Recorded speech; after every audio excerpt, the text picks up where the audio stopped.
Two Detroit rappers changed the game when they donned clown makeup and began spitting lyrics that would make horror directors blush. Their merch became a way for fans to identify one another and form a sense of community. Then the FBI showed up and designated them as a criminal enterprise. This week's episode is The Criminalization of the Juggalos. Whoop whoop!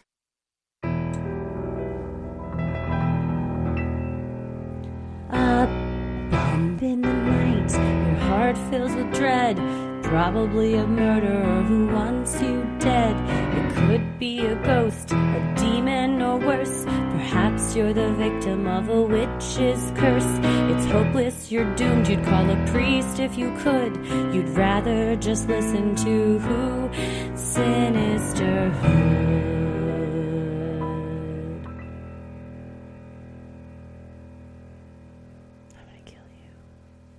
Hey y'all, it's Heather.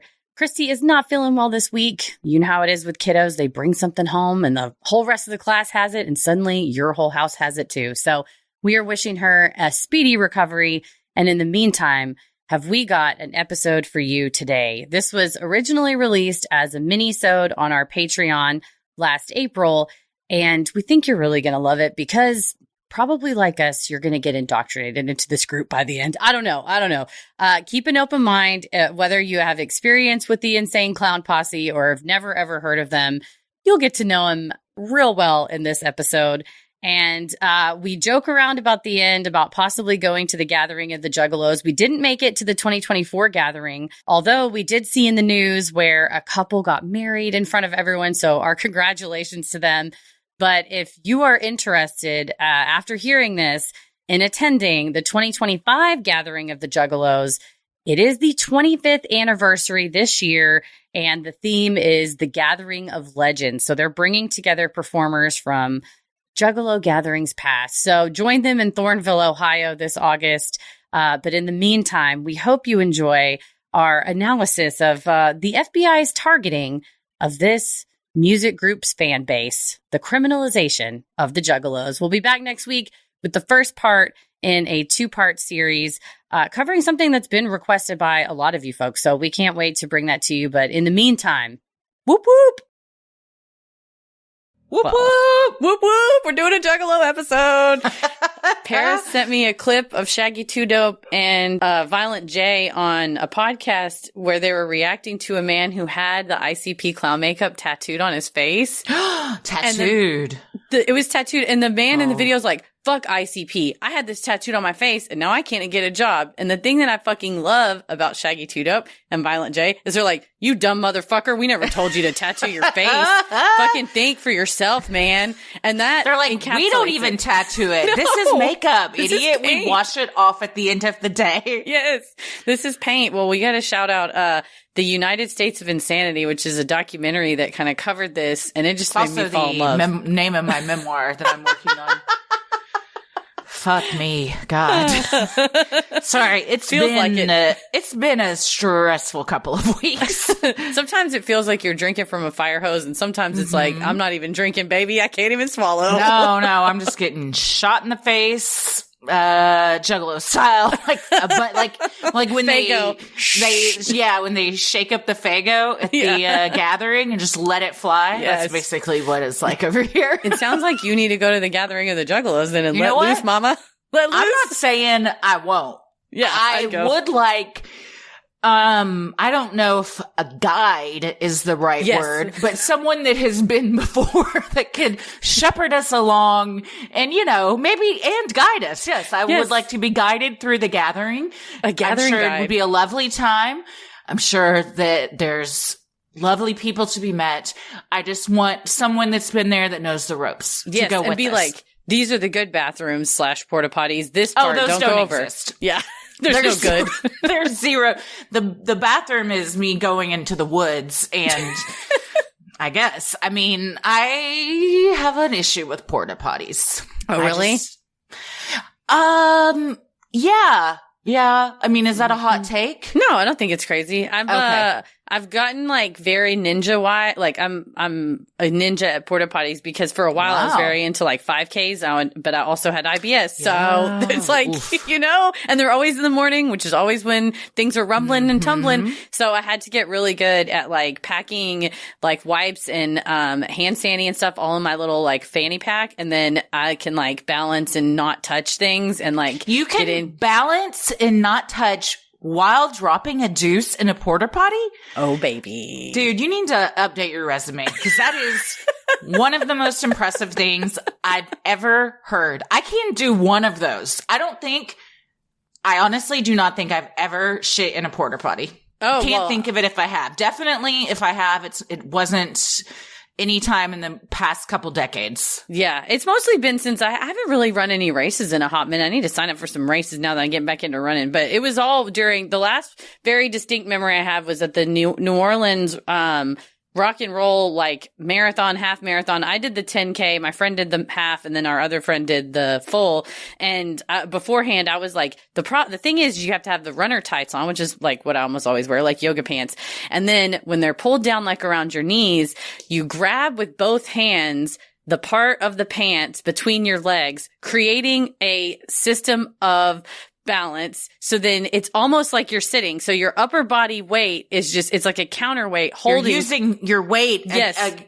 You're using your to hold weight the pants. to distribute. So essentially, I'm sitting, quote unquote, on my pants because they're like around like lower thighs, almost like where a seat would grab. And then with my upper body, I'm pulling on the pants to support the lower body. It does take some muscle work. And then I realized I couldn't do anything without feeling like I was sitting down, and I was like, oh, the pants tug is the way to go. You gotta do the pants tug. That. So, or you gotta take your own seat liners, I suppose. Just I have a whole roll in my fanny pack. That might be because sometimes my legs just give out. And then I'm like, now we're in a worse situation, but it sounds like you got to train for the porta potty before you train for the 5K. Yeah, absolutely. Because it takes just as much like leg work and core strength. I'm like focusing. I'm like my time was slow because I was doing the porta potty for a while beforehand. But yeah, that and Clorox wipes. Yeah. Oh yeah, you got to have the Clorox. You got to have Sandy. I saw a TikTok yesterday because I guess the Boston Marathon just happened. Oh yeah. And I cry. This guy, like a young guy, and he's like, hey, I'm Brad. This is me before the Boston Marathon. And he's just like, and then it was like a point of view and he's just in a porta potty and he's like, it's mile 11. They're out of toilet paper. Please. If somebody's at mile 11 and it is just like a volcano erupting in the background and he is drenched in sweat and man, I would have gone to my grave with that one, but he was being transparent. And I do not run, so I don't understand the science behind like runner's trots. Yeah, I didn't even know until like a few years ago that was even a thing, but apparently it is a big thing. I think it's like something about your blood gets redistributed to like other parts, like it's like ultra oxygenated and gets shit moving, but somebody on the running subreddit, I think it was just today or yesterday, was like, I always keep toilet paper with me in my runner's like pouch. What's something that it seems unreasonable that you always keep with you? And people are like, that's not unreasonable. To have toilet paper in your pouch. I think that's smart. I think if you're going to have a checklist of things you take, if you're going on a long run, that would be in my top 3. Oh, water, definitely. Toilet paper, gummy cheese, and a phone, probably. Yeah, phone, I could have GPS. Yeah. No, we'll get lost. To call someone to come pick me up. Which I've done before. I have shit myself and I can't run anymore. I didn't shit myself, but I ran like 8 miles away from the house and I called my boyfriend at the time and was like, you have to come and get me. He's like, why didn't you run 4 out and 4 back? And I was like, because you don't think about it at the time. No. I did that with Ella once. I was pregnant with Simon and I was like, we're going to go walk around White Rock. And it was like right after people kind of started like getting out more. And I just like walked way too far and then was like, well, you don't want to walk anymore. And that makes sense because you're 3.5. So I guess I'll carry you while I'm like 8 months pregnant and we'll just walk these 3 miles back to the car. It was awful. Yeah, it's where you're like, yeah, I should set myself I like that on the Nike running app. He'll be like, if you're doing an out and back, now's the time to turn around. I'm like, yeah, it seems smart. Elementary to have to remind us, but some of us do need to be reminded. So especially if you're in the zone and you got a good view, you might just kind of be zoned out thinking about stuff or listening to music and you just you're in, you know, in a good flow state to turn around all of a sudden. It does make you be like, I've already been here. I do like a circle if I can do a circle, but that's smart. Well, I tell you what is a circle is the Juggalos. It's a family, an unbreakable circle. Yeah, and it keeps going. Forever, infinite. Forever and ever and ever. The infinite and I circle. think there's some famous line about a circle in one of their songs. Probably. Oh, no, that's Magnets. Magnets. Never mind. We'll get to that. God, their lyrics. So good. We actually were listening to them when we left. What concert was that? Paris was driving and you and I were in the car. And we were. Oh, that's right. John Mayer. It was on my birthday. You know how one does. You go to John Mayer and then because life is about balance, you listen to ICP on the way home. Exactly. Perfect. Yeah, we did though. And the lyrics did not disappoint. Not at all. Like I said, this documentary made me fall in love with them both as people. Like I just enjoy their humor. They're good guys. Yeah. And how much they really do love their fans. And that makes what the federal government did to them all the worse. Well, I'm Christy. I'm Heather. Whoop whoop. I'm Christy Too Dope. And this is what's Violent H. Violent H. Christy Too Dope and Violent H. What's up? There we have it. We have it. And let's get into it. With over 1 million fans and an unforgettable stage presence, the Insane Clown Posse, made up of Violent J and Shaggy Two Dope, has solidified itself as a long-lasting band. Created by Joseph Bruce, Violent J, and Joseph Utzler, Shaggy Two Dope, the Michigan-based duo helped pioneer the horrorcore rap and hard rock scene. Violent J's mom described their music to filmmakers as a 3-minute Stephen King novel. Mom nailed it. She's so cute too. She like turns and looks at the camera. It's like a 3-minute Stephen King novel. She's the cutest Midwestern mom and she's so proud of her boy. Good. Their lyrics have garnered disgust from critics, both in content and in quality. Some of it's fun, like water, fire, air, and dirt. Fucking magnets. How do they work?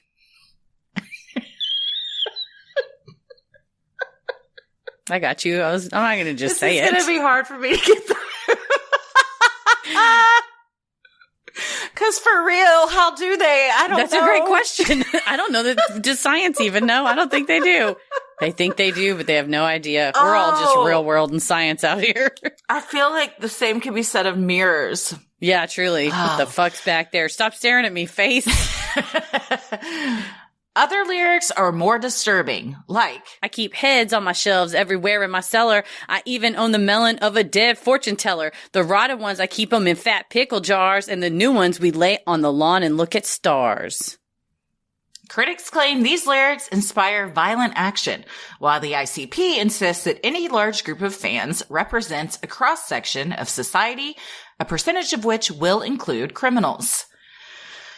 Yeah. It's classic. Yeah. It's a classic argument. Does art create violence or as an artist just expressing themselves and then the violence is going to flow regardless? Like, we heard Marilyn Manson, you know, with the school shooting allegations and violent video games.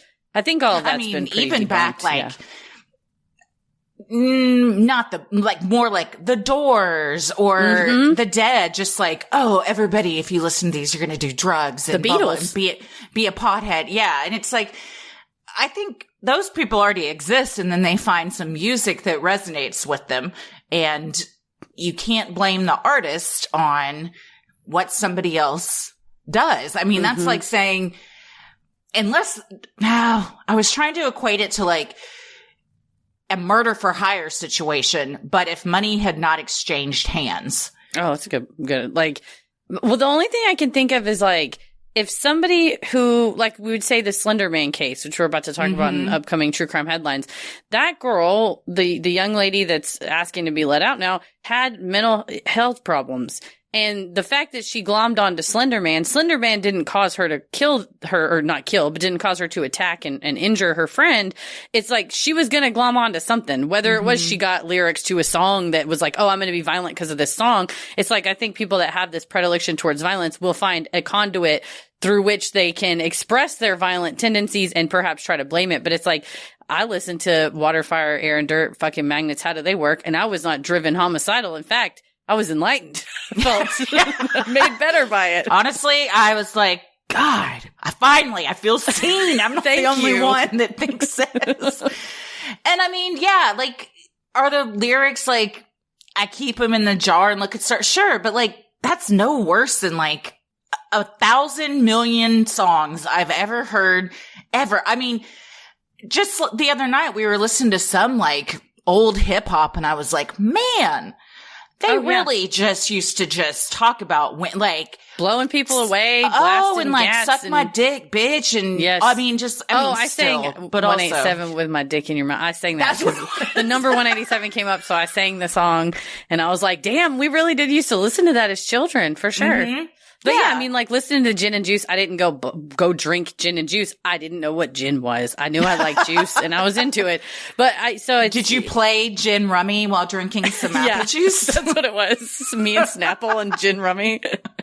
Honestly, that's a vibe that That'd be a fun evening. I'd fuck with. Yeah, it would be. But yeah, I mean, you can't blame, someone's art as the catalyst for somebody else doing something violent or illegal. No, I agree. Unless you're the FBI. Yeah. And then they do whatever they want. Sinisterhood will be right back. From the stress of life's changes to busy schedules, postpartum or menopause, your hair goes through it with you through it all. Y'all are both going through together. Hair thinning and shedding affects more than just our hair too, by the way. In fact, 2 in 3 women say the way their hair looks can completely change how they feel about themselves. It's me. I'm 2 in 3. But with Nutrafol's award-winning line of hair growth supplements, you can feel confident in your hair and focus on what matters most to you. Nutrafol is the #1 dermatologist-recommended hair growth supplement brand, trusted by over 1.5 million people. That's why this Mother's Day, Nutrafol makes the perfect gift. There's something for every mom on your list. The postpartum formula is great for women in the first year after giving birth. The Women's Balance formula is perfect for women 45 and up experiencing perimenopause or menopause. And of course, the women's formulas are great for those who are in between life's stages. Here's the thing. We've all experienced stress. For me, when I'm stressed out, I eat terribly. I don't work out as much. So that throws my whole body out of whack. And that can lead to increased shedding and not looking my best or feeling my best. So taking the women's formula is super easy. You take it along with my regular vitamins and you truly see a shine, decreased shedding. It definitely feels like I am more confident in my hair and I don't have to do it.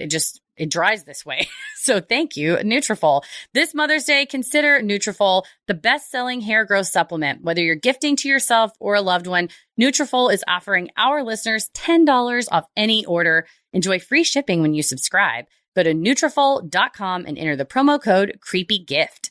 Nutrafol.com, spelled Nutrafol.com, promo code CREEPYGIFT. That's Nutrafol.com, promo code CREEPYGIFT. Beginning in 2008, the Federal Bureau of Investigation opened a case exploring what it feared was organized gang violence on the part of ICP's followers, the Juggalos. Once the report was finally released, it revealed a heavily redacted collection of emails sent to law enforcement agencies in all 50 states, soliciting crimes where Juggalos were involved. One egregious attack occurred on February 2nd, 2006. 18-year-old Jacob Robita entered a gay bar on the north side of New Bedford, Massachusetts. He ordered a drink and asked the bartender whether it was in fact a gay bar. When the bartender confirmed, Robita swung a hatchet at a patron and made contact. Onlookers jumped into action and knocked the hatchet from his hand, but Robita produced a gun and began shooting. 3 people were injured before Robita fled the scene in a vehicle. He killed a police officer during a traffic stop before making it all the way to Arkansas, where he died by a self-inflicted gunshot wound in a fight with police. After his death, authorities retrieved a website Robita had made where he identified himself as a juggalo and named the hatchet as his favorite murder weapon. Well, I mean, clearly that is a horrible, horrible, horrible situation. By all accounts. If you are looking, though, to blame ICP for this, you're grasping at straws. You're barking up the wrong tree. And then when we do stuff like that, the real reason these things occur just continue to fall through the cracks and get ignored, which is mental health. Yeah. And even if it's, I don't think that a person does this and is completely, sane and level, as we would say, but also, the anti-LGBTQ rhetoric. Like, you can't say, oh, well, he went into a gay bar and attacked them because he listened to ICP. Violent J and Shaggy 2 Dope are two of the most progressive people I've ever heard talk. Like, they go out of their way to be extremely inclusive, extremely pro-LGBTQ. And so to have somebody go in and specifically say, oh, this is a gay bar, right? It's like, that's a Jacob Robita problem. And it happens that he, again, identified with the violence in this music. But you're right, it does a disservice to all of these underlying issues. Why was it so easy for him to get a gun? Why was he able to bring both of those into a bar? Why did he have those anti-LGBTQ sentiments? And you're right. I think it's real easy for the FBI or the cops to go, oh, well, it's just because of this music. So we should just ban the music. And it's like, no, there's been horrible hate crimes happening forever. And it did not start with ICP. And if it certainly is not being propagated by them, it's not like the lyric said, I had the head of, whatever epithets you would say. It's like, he's talking about a made up person, a fortune teller. Yeah. And they would say this is completely opposite of what we would want to happen. And I mean, clearly they wouldn't support something like this. Yeah. And I think their mom's saying, oh, it's a Stephen King novel. Like, Stephen King's not like, oh, I hope a crazy nurse gets a hatchet and cuts a writer's legs off. It's like, no, we're exploring fears and hopes and whatever through this lens. At the time, ICP's manager, Alex Abbas, put out a statement saying, anyone that knows anything at all about Juggalos knows that in no way, shape, or form would we ever approve this type of bullshit behavior. That's pretty unequivocal. I love when a manager puts out a statement where bullshit behavior is included. Honestly, I feel like our manager would put a statement like this. He's funny. But it's also... But it's true. Yeah, it's true. And it's just like... It's kind of the same as... when cops just are like, oh, well, it had to have been this guy because they're looking for somebody to pin it on super fast. And even if the evidence doesn't point to that person, they're like, we got to get somebody in cuffs real quick because people are up in arms over this. Sure, but imagine how many people would be negatively affected if you took the music of ICP away and how that would negatively impact their lives in so many ways. And arguably, you'd have perhaps more violence because of that, rather than deal with this guy as an individual and what he's going through and take like who he listens to out of the equation entirely. Yeah. And it's one thing to say, oh, the song in here had prescriptive lyrics, but instead it's just lyrics that weren't, you should go do this. It was like, here's a story. And so then it's like, well, if someone's telling you a story and you act it out, that's a you thing. In 2008 in Utah, two 21-year-old men attacked a 17-year-old male with a knife and an axe. The motivation was a love triangle, as the teen had been texting a woman one of the attackers was interested in. One man stabbed the teen, while the other swung a four-sided medieval battle axe at the young man's head and neck area. The victim survived, requiring 300 stitches to close his wound. The district attorney in the case described it as looking like a slasher movie, with Salt Lake County Sheriff's Deputy Paul Jarasak saying, the axe could have very well decapitated him. At the scene, investigators found a Juggalo pendant hanging on the fence. Later, officers spotted a tan Nissan with a hatchet man on the back of the window. When pulled over, the car was full of weapons. The driver, who had dried blood on his face, admitted to the attack.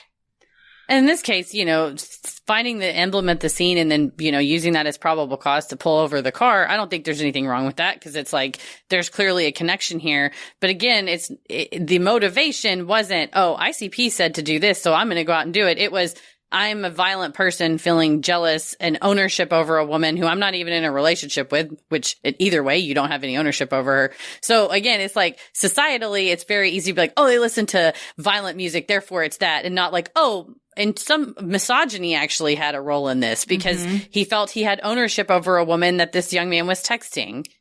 And most likely mental health, some kind of addiction. I mean, to take a hatchet at somebody's neck, that's crazy. And 300 stitches, I mean, that's Thank what God. It takes though. The fact he survived is surprising.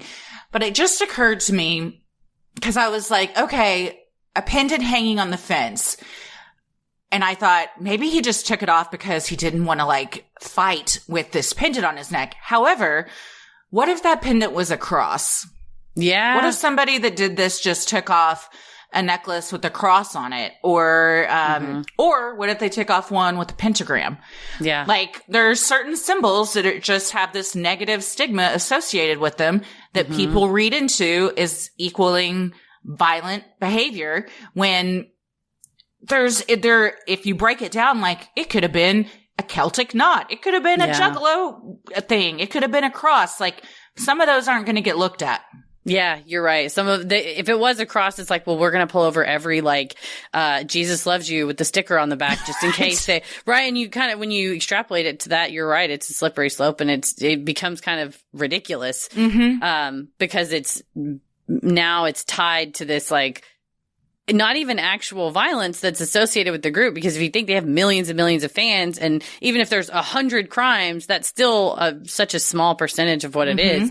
But you're right that it has that already kind of stigma to it. And especially by this in 2008, the FBI was already sending out these emails going, hey, have you had any Juggalo crimes? And Salt Lake City in particular said that they really found that a lot of people that engaged in deviant behavior in the Salt Lake area, it was like a a Venn diagram, also happened to like ICP. And I'm like, well, that's not the same as causation. Yeah, exactly. In 2011 in central Pennsylvania, 21-year-old Michael Goucher was stabbed more than 20 times after meeting up with a man he met online. That man turned out to be Sean Fremore, who seemingly lured Goucher to a secluded area for sex, but changed his mind and attacked Goucher with the help of his friend and fellow Juggalo, Ian Seagraves. During the trial, references to Fremore and Seagraves' ICP affiliation were mentioned, leading the media to dub it the Juggalo trial, and the county's own district attorney to call it the Juggalo murder. One key piece of evidence was a song written and recorded by the perpetrators that described their actions in a similar style to the Insane Clown Posse. They were both convicted of first-degree murder and sentenced to life without parole. And again, it sounds like there's might be an anti-gay sentiment here. Yeah. It sounds like this guy was lured under false pretenses and they had planned that they were going to do that all along. Yeah. And so again, it's like the Juggalos have made it clear and ICP has made it clear we're inclusive. We don't kill people because of who they love. In fact, we fight for people to be able to have the freedom to love who they love. So it's somebody that's taken your beliefs and bastardized it. I think you're right on with the cross analogy of it's equivalent to, Timothy McVeigh being a white Christian nationalist.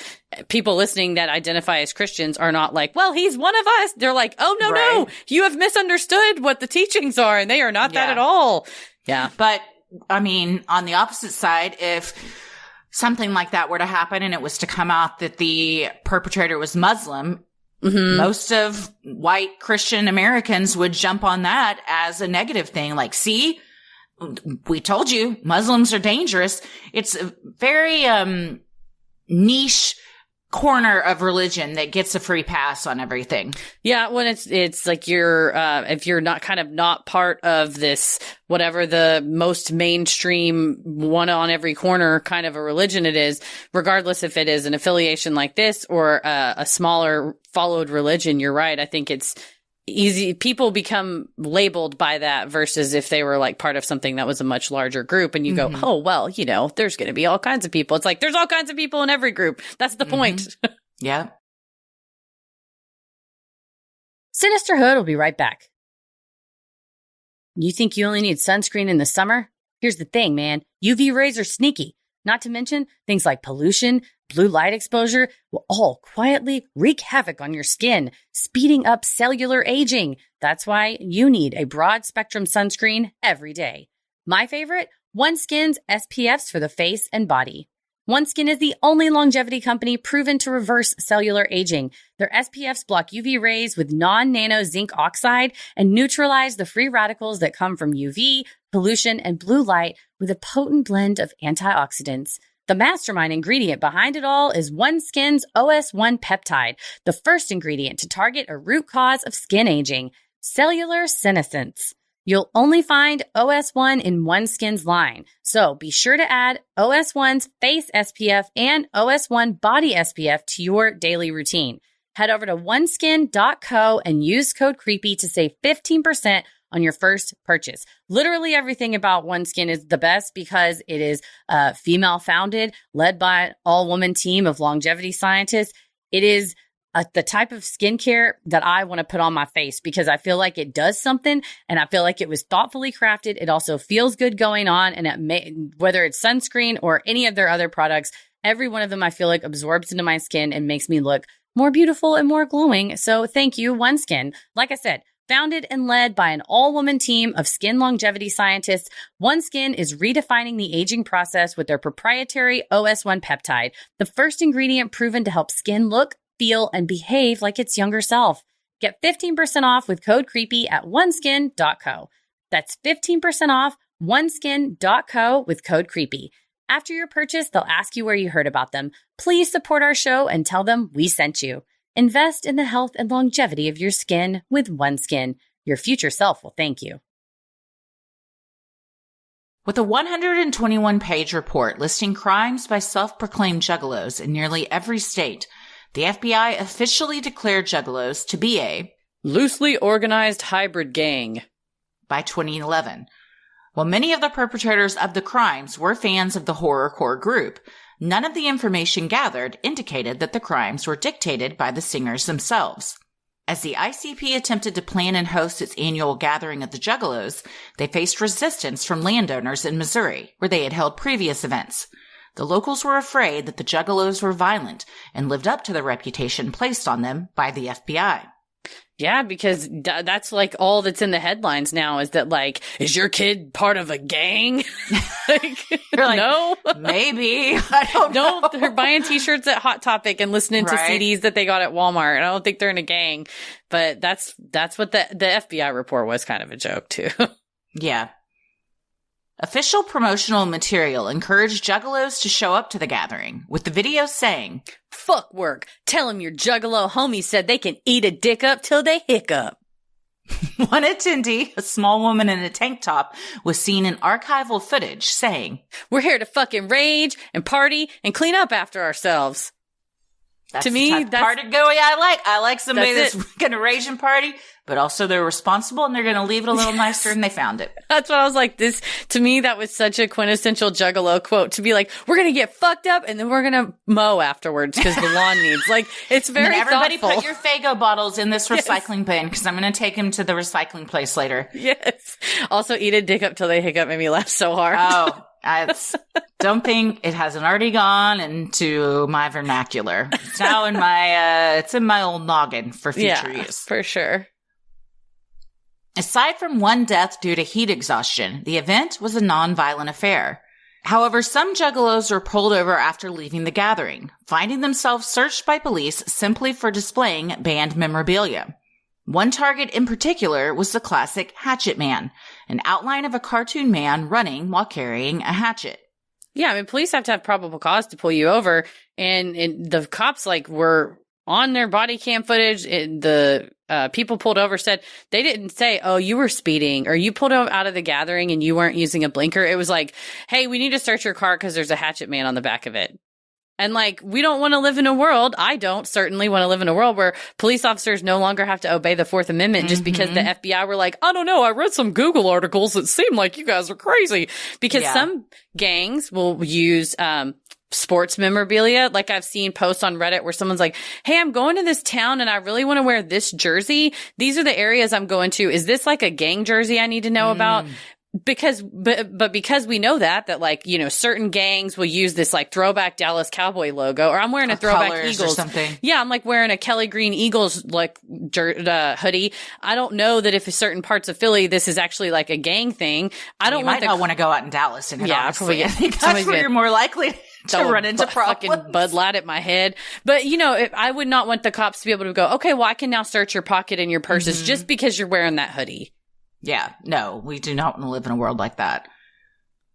At the gathering in 2012, Ferris Haddad, a lawyer and lifelong juggalo, set up a trailer to speak with his fellow clown-painted brethren about their run-ins with the law. He learned that being targeted for ICP memorabilia was more prevalent than just at the gathering. Across the country, the band's fans were targeted for their affiliation, in some cases being fired from their jobs, or even denied custody of their children.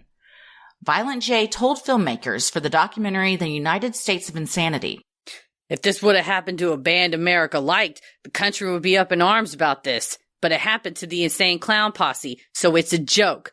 Stop and take us out of the equation." Mic drop. He was not wrong. It's really sad. Like somebody, you know, they had no complaints about their parenting. Everything's totally fine. And then it's a routine visit from, you know, the child's, you know, the social worker, and they come in and they see that it's ICP memorabilia. They've seen headlines that this is some horrible gang, and they think not, oh, this kid is probably being exposed to like this weird music, which the dad goes, I would never play it around them. Like they just know the iconography, like the images, the Hatchet Man, whatever around us. But the woman says, oh, I have to go make a report that this is an unsafe place for this kid to be. And he's like, it's just because I have like pictures on the wall. Yeah. No, it gives Satanic Panic of the 80s. Like very just like everyone just like these knee-jerk reactions. And as someone who has a lot of fucked up stuff within arm's reach of where I'm currently sitting. I mean, I got Necronomicon just displayed on these bookshelves over here that my kids walk through every day. There's multiple books about demons, ghosts, paranormal, cryptids, true crime stuff. I mean, we don't have anything out that's like gory or problematic, although Ella she called him Pin the other day. They're close, her and Pin. She goes, do you know why I don't like to go to the bathroom in the studio? And I was like, no, why? She goes, because of the picture that's hanging right by it. And I thought she meant the one in the bathroom, which is not scary. And you've seen it. It's a drawn cartoon. It's awesome. It's almost all the characters from Stephen King's universe. And it's it's a great picture.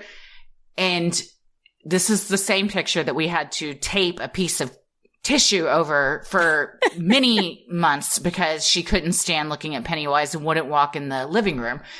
So I said, what is the picture? What about it scares you? Pin. So I guess now they're on a nickname basis. He's been around in her life for so long. But you're right. Like you wouldn't want a CPS person coming in and going, oh, well, you have Pennywise on your wall. That's actually scary to some kids. And therefore we think your kid should be taken away. The guy was like, I'm a good dad. Yeah. Like you just feel so bad for somebody that's like, or some lady that goes, yeah, I told my employer, hey, I'm going to go to this music festival. And then they asked me what music festival it was. And I told them Gathering of the Juggalos. And they went, oh, that's a gang. Sorry, you're fired. And she's like, what? Like, if I was going to go to Coachella, I don't think I'm going to get fired for going to Coachella. No, or South by Southwest. No, it's definitely very targeted stereotypes coming out of what people that listen to that type of music must be like. Yeah. When another filmmaker from the doc asked Violent J why his band was targeted by law enforcement, he replied, you got to ask the stupid ass FBI that. Well, that's just what their attorney did.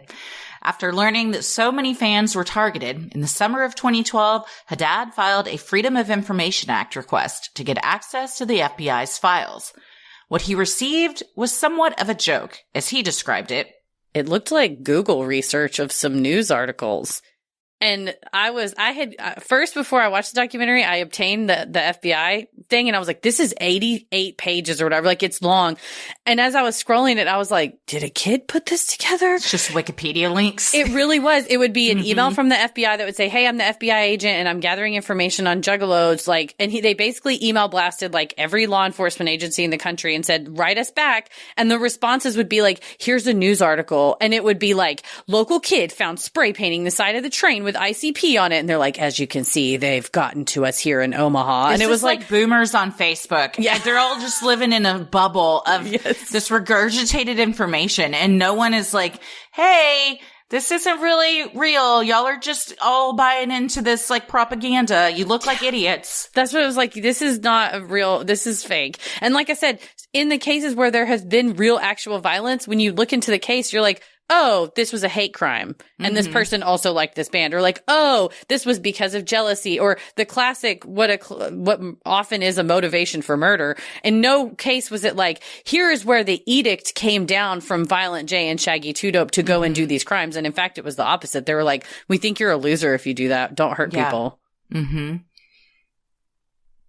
Aside from mentions of the perpetrators as fans of the band, none of the data that the FBI gathered indicated that the fan base was operating as a gang.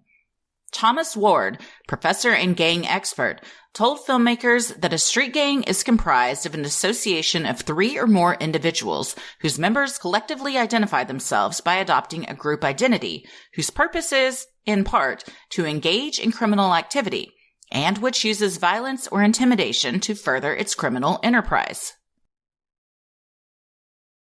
Sinisterhood will be right back. You know, people have blackout curtains, eye mask, over-the-ear buds, magnesium.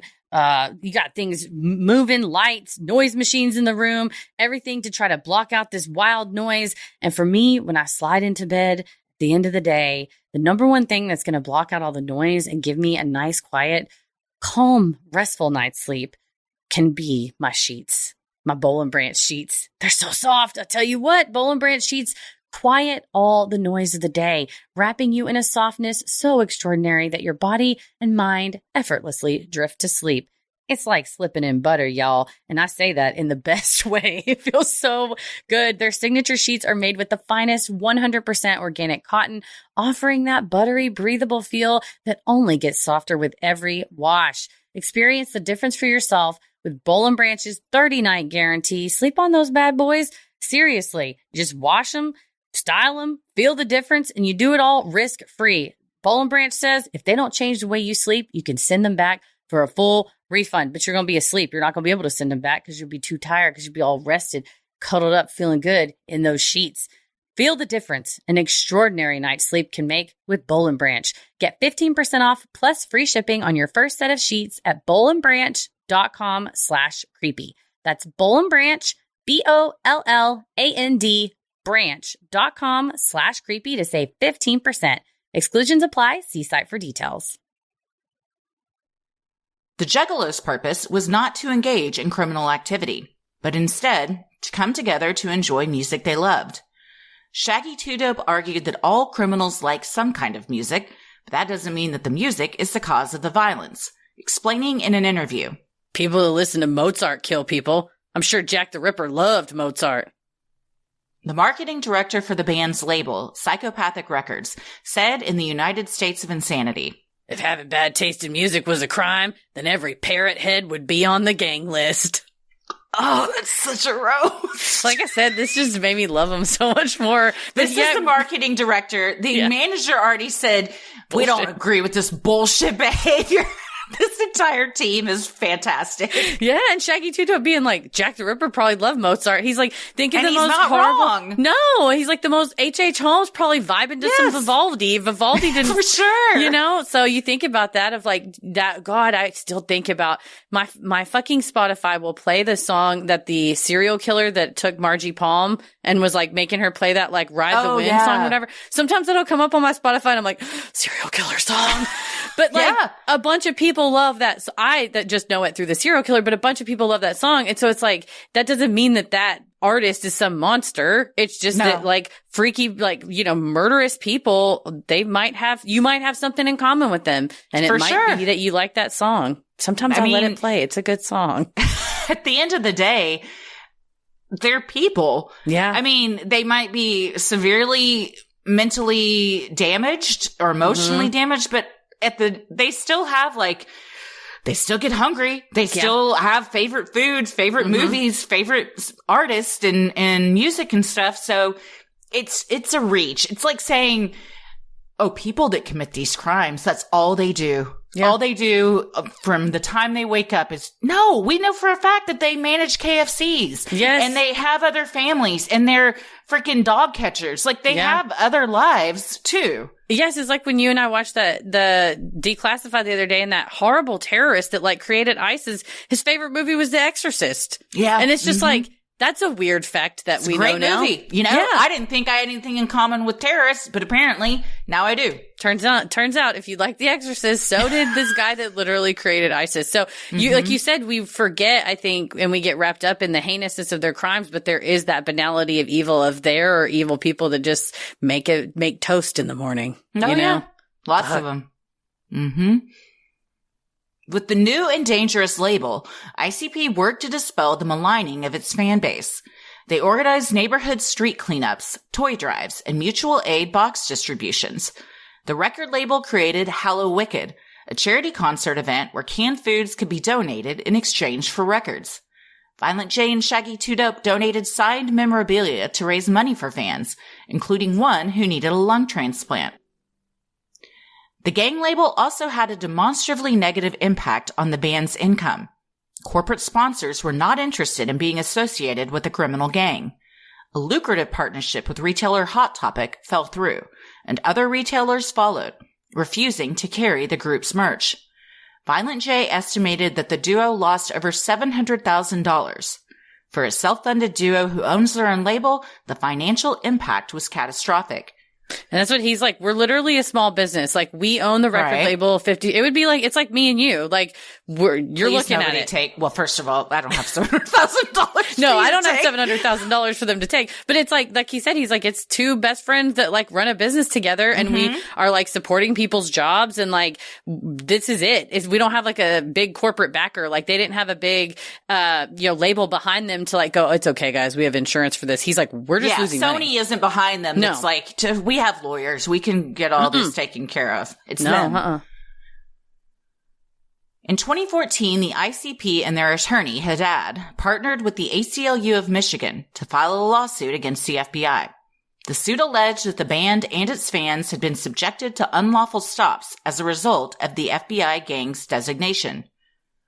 The U.S. District Court judge granted the FBI's motion to dismiss, claiming that the group did not have standing to bring the case. The judge determined the harms were not caused by the FBI's report, but was instead caused by local law enforcement choosing to act upon it. Which, to me, this was such a kind of a bullshit ruling, because obviously those cops were not spurred to pull cars over, except for in the case where they found the Hatchet Man necklace hanging on the fence. In that case, absolutely, that's a clue. You should follow it. But the other law enforcement were literally only pulling people over, and said as much in deposition testimony. The cop said, I wouldn't have pulled him over unless I had seen that FBI report. Well, the judge goes, well, see, that was just the cop deciding to act. It had nothing to do with the FBI report. I'm like, now we're splitting hairs. That's interesting, because it's kind of the same argument that they're making about their music. Damn. They're saying, well, the cop read this and decided how to act. But they're also saying, well, the person listened to ICP and decided how to act. Well, ICP's saying, I didn't control that. And the FBI is also trying to say, I didn't control that. The cop acted on their own. That's a good point. They're using their own logic against them. Yeah. The ICP appealed to the Sixth Circuit, arguing that the police officers were relying upon the FBI assessment to create the harms outlined in the case. The government tried arguing that the report was harmless, but the Sixth Circuit unanimously disagreed. The case was remanded back to the district court, where the ICP would finally have their day in court. So it's again, you go to the appellate court, and the appellate court's like, yeah, you know what? They probably wouldn't have acted. So go back to the district court, and you think you've won. You think. Back at the trial court, the FBI won yet another motion to dismiss. However, this time, when the case went back to the Sixth Circuit, the Juggalos lost. The court held that because the FBI's report did not mandate local law enforcement to act, the FBI was not responsible for their targeting of Juggalos pursuant to the Administrative Procedures Act. It's now changing a lot because of some Supreme Court jurisprudence, but when I was in school, I had a whole entire class called admin law. Like, I spent a whole semester on this specific Administrative Procedures Act that says when and how you can sue the government. And so the FBI had it's like they had two bites at the apple. They had one argument that was like, we didn't cause the harm, but when the Juggalos pushed it, the FBI said, based on this statute, this federal statute, we have to have mandated it. And you guys actually can't prove that we mandated cops pull you over. How is this not the exact same fucking, the fact that they don't see the irony in this? Yeah. Like Violent J and Shaggy 2 Dope never mandated for any of their listeners to create crimes based on their music. And this is a federal fucking report that you're sending out. I mean, like, it's something that's much more like the gravity of the situation is much, you know what I mean? The whole thing is just bigger.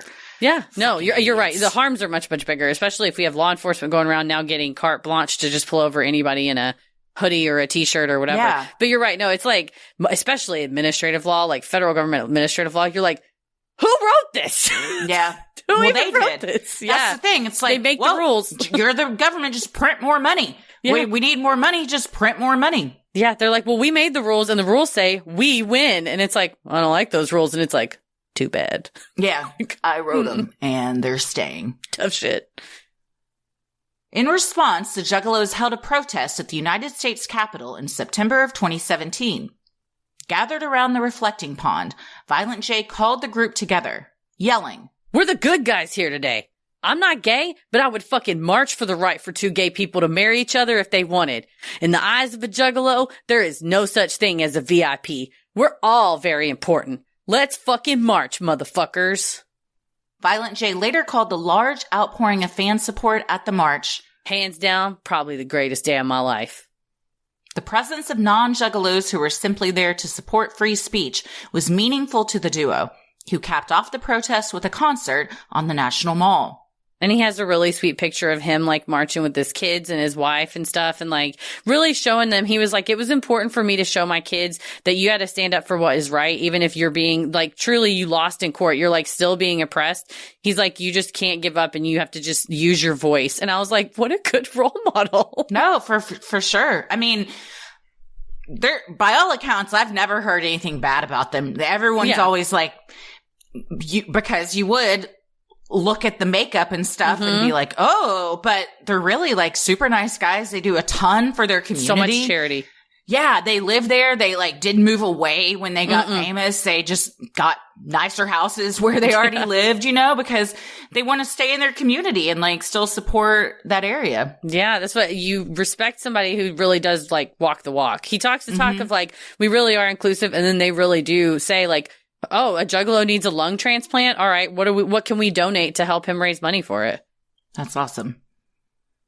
Juggalos never managed to shake the gang designation from the FBI, but the ACLU reported in 2021 that complaints of Juggalos being harassed by police have dwindled to almost none. On its website, the ACLU of Michigan noted that while the group lost in court, the lawsuit was successful in other ways, including raising public awareness about the absurdity of the gang designation, causing the FBI to admit in court that only, quote, a small number of Juggalos were engaged in criminal activity, and putting local law enforcement agencies on notice that they can be sued for targeting Juggalos. The 23rd annual gathering of the Juggalos was held at Legend Valley in Thornville, Ohio in July of 2023. A newer crowd of Gen Z Juggalos have entered the fold, with teenagers bonding with their older parents over the group's music. Many of the younger recruits found the group through viral videos and sounds on TikTok. A newer act that performed at the gathering, called Ouija Mac, told the Daily Beast he was initially hesitant to accept the Dark Carnival's newest attendees, explaining, I went to Violent J about it because I felt some kind of way. And he was like, you're kind of being a hater. Imagine if a motherfucker told you that you weren't down and shunned you and made you feel like this wasn't a place for you. That's the opposite of what we're supposed to be doing. We're supposed to be inclusive. We're supposed to be accepting. We're supposed to be that space for them. Sinisterhood will be right back. Here's the deal. I run out of my house all the time having forgotten to eat, or I didn't bring a snack with me, or I didn't. This used to be the problem I had. I would always be like, I'm hungry and I don't have anything with me and I got to stop and eat garbage from a gas station. But the good news is I don't have to do that anymore because I have healthy snacks in my cabinet I can grab and stick in my purse on the way out. So in busy season, I don't have to look to a horrible gas station or some grotesque to eat. Instead, I can do all my eating at home or grab it on the go with Hungry Root. Hungry Root is like having your own personal shopper and nutritionist all wrapped into one. They take care of the weekly grocery shopping, recommending healthy groceries and meals tailored to your tastes, nutrition preferences, and health goals. All of Hungry Root's recipes can be made in just 15 minutes or less. That's what I'm talking about. I'm not trying to take too long to make some. I'll lose attention and walk off. With over 15,000 recipes shipped each week, there is something for every taste and nutrition preference. And let me just say, love it. I've loved everything I've eaten from Hungry Root, from their ready-to-eat meals, from the recipes that we've cooked to their snacks. And I love that I can customize my box. It's the best. Hungry Root also has healthy groceries like smoothies, kids snacks, sweets, ready-to-eat meals, salad kits, and even supplements. So what are you waiting for? We love Hungry Root. Take advantage of this exclusive offer. For a limited time, get 40% off your first box, plus get a free item in every box for life. Go to hungryroot.com/creepy and use code creepy. That's hungryroot.com/creepy, code creepy to get 40% off your first box and a free item of your choice for life. hungryroot.com/creepy, code creepy. The 2024 gathering of the Juggalos will be held August 14th to 17th at Legend Valley in Thornville, Ohio. Tickets are on sale now at juggalogathering.com. So what do we think? We're getting tickets, right? Yeah, we got to go. Juggalo, where are we? Are we on tour August? We got to see where we're at. Are we anywhere near Ohio? Wait, we're going to Ohio. Let me look. Whoa. Are we in Ohio around? If we are. Hold on. Stop the presses. I'm looking at. I'm going to the live shows. August what? 14th to 17th? We're going to Oklahoma, Kansas City, August 6th, Oklahoma City, August 7th. So we are available that week. We are available to go to the gathering. Now, man, that's a hot month to be outside. Yeah, and that's honestly, that might be what takes me out of the running. My makeup is just poured off. Like I can't even paint it you're on. going to go in full ICP makeup. Of course I would have done the makeup. Not tattooed, but I would have done the grease paint. But you're going to do makeup.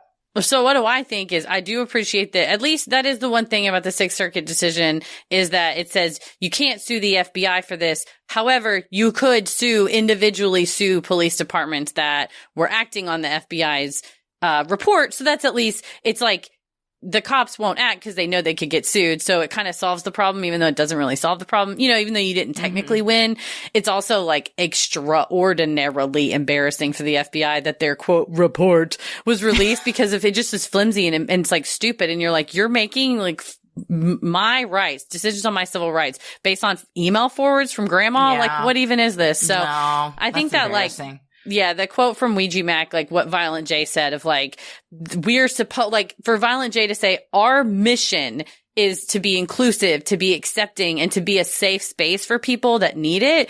To me, that's the opposite of a gang, which would be exclusive. You have to join. You have to be picked to join. They jump you in. You have to do things to stay versus you don't have to do anything. As long as you're cool and you don't fuck with people, you're down. Come on. We're down to clown. Anybody can buy an album. Anybody can come to the gathering. Yeah. Like it's open to all. So I do appreciate that. I love that Gen Z is now kind of entering the mix because I just really like when kids and parents share like the same music taste and can share those things together. I look forward to, you know, when Ella's, she does like music, but right now it's like, can we listen to Square Bottom Cat again? Yeah. So I don't see us going to, in 20 years going to the Square Bottom Cat concert and being like, man, he really came a long way. And now it's just expanded into a rectangle bottom cat, as we all do as we age. It happens. It's okay, but I love bottom. that they get to share that, because that's what it's all about. And what a fun thing to like go to a festival with your parents and like, shit's crazy. I mean, I went through a phase where I was like very obsessed with watching footage from gatherings, because I'm just fascinated by it. And it is a party, and it is wild, and there's a lot going on.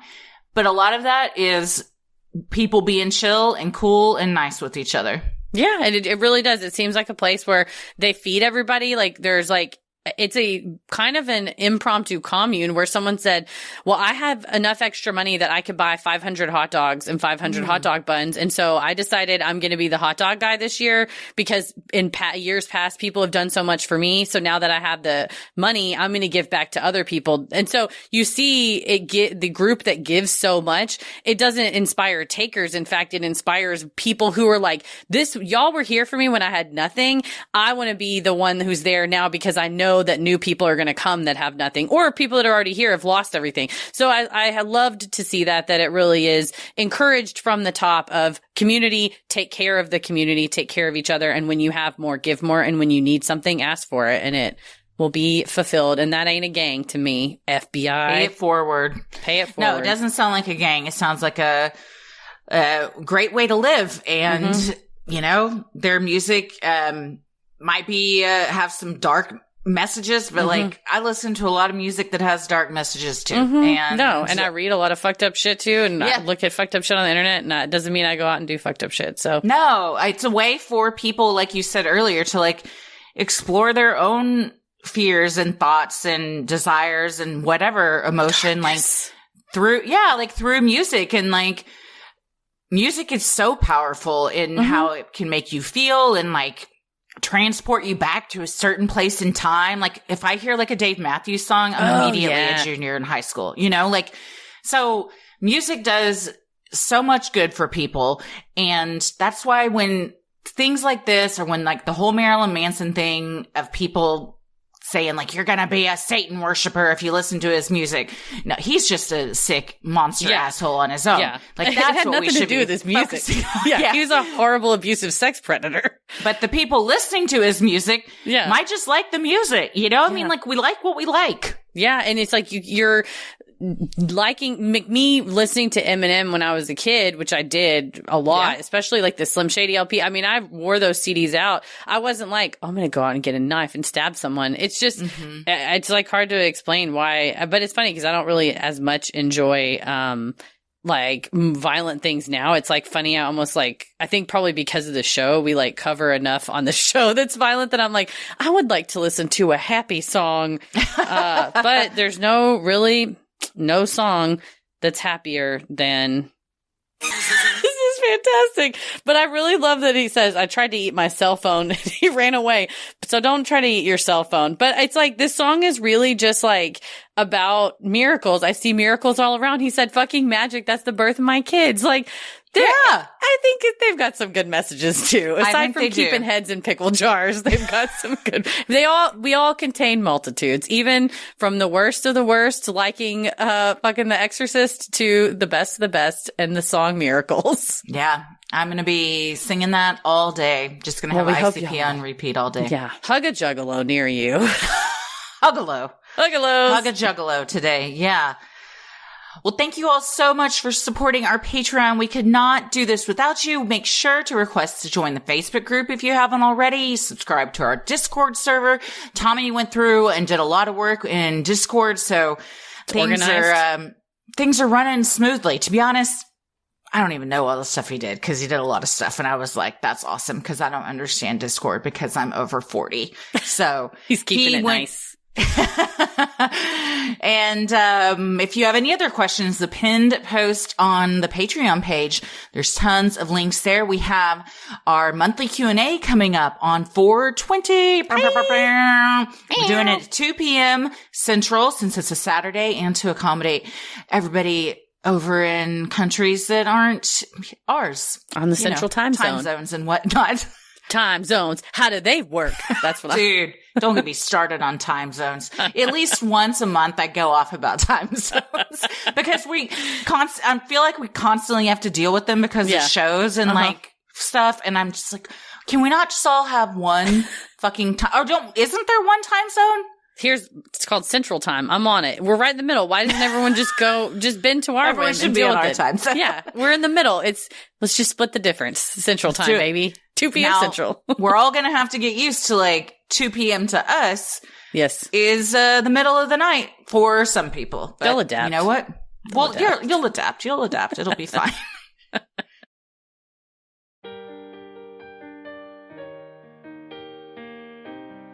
If you like our free episodes, you'll love our Patreon bonus content. You can join for free to see what we're up to next or dive into over 1,000 hours of bonus content where you get stuff like today's mini-sode. Well, it's actually really an episode. As you can see, our mini-sodes go a little bit long, but you get them well before the general public, and sometimes the general public doesn't get them at all. So join us on Patreon for that, as well as Judge Christie, where Christie will rule on petty grievances brought before her honor. True Crime Headlines, where we bring you the latest news and updates in true crime. Heather Saves, where I get pretty wild on the internet, folks. Not me posting, but me searching. Anyway, but what I do say from my late night scrolls, we discuss, as well as Am I the Asshole, relationship advice, unpopular opinions, and tons of other subreddits that you guys send into us with jaw-dropping posts, truly. We also offer free trials where you can join for free for a week, check out all the perks, and cancel anytime before the trial is over without getting charged. This week is a great week to do a free trial because if you do a free trial at the Ruling the Airwaves or above tier, you can join us for our monthly live Q&A this Thursday, April 17th at 8 p.m. Central. And you could join for free if you're on a free trial. And then when you want to stick around, make sure you do an annual membership so you can get a whole month free when you choose to pay annually. When you do join a tier, you could get ad-free episodes, our live stream Q&As on the third Thursday, quarterly live bonus content, weekly audio bonuses like we discussed, mini-sodes like what you heard today, merch discounts, and a community of the best listeners on the whole internet. Be sure to head over to Sinisterhood.com and click shop on the top banner to check out Sinisterhood merch like t-shirts, mugs, totes, stickers, and even clothes for your kiddos. And while you're on the website, you can review the show, submit your odd but true tales for Freaky Friday, and send in whatever odd, WTF, hilarious, whatever kind of videos you want us to live react to during Sunday Scaries, our weekly live stream over on Patreon every Sunday at 8:30 p.m. Central. And don't forget, Sunday Scaries is 100% free. You don't have to be on a free trial. You don't have to do anything except stick your email address into Patreon. Boom, you get to join Sunday Scaries. And you also get a whole bonus content archive of the once per month archive bonus contents we send out to our free members, just as saying thank you for staying connected with us. You'll also find on our website fun things like topic-based playlists, as well as tickets to Crime Wave at Sea 2025. Don't forget to use crimewaveatsea.com/sinister to get your fan code and then book the ultimate true crime cruise at sea with us this November 3rd through 7th. We cannot wait. It's going to be fun. It's a vacation with us and Henry and Ed from last podcast, Scared to Death, True Crime Campfire. It is going to be a party with us and aliens. I can't guarantee it, but I can't not guarantee it, if you know what I mean. crimewaveatsea.com/sinister. And if you book now, you'll also get the next 20, or if however many's left, the next 20 cabins that are booked will also get a Q&A with Christy and myself. So we can't wait to meet you up close and personal and chat about what you see out on the high seas. You can follow us on Instagram and Threads at Sinisterhood Pod. Like us on Facebook at Sinisterhood. Follow us over on TikTok and watch full video versions of our Wednesday episodes at Sinisterhood Podcast on YouTube.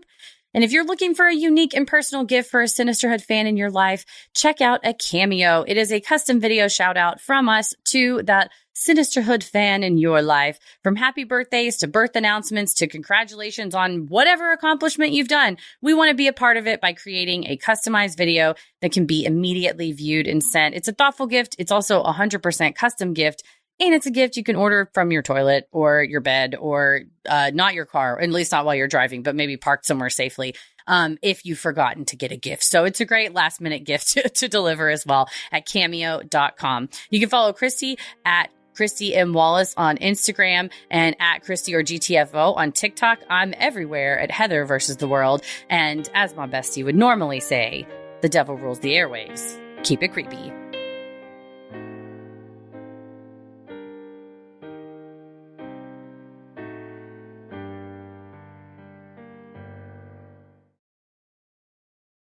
Sinisterhood.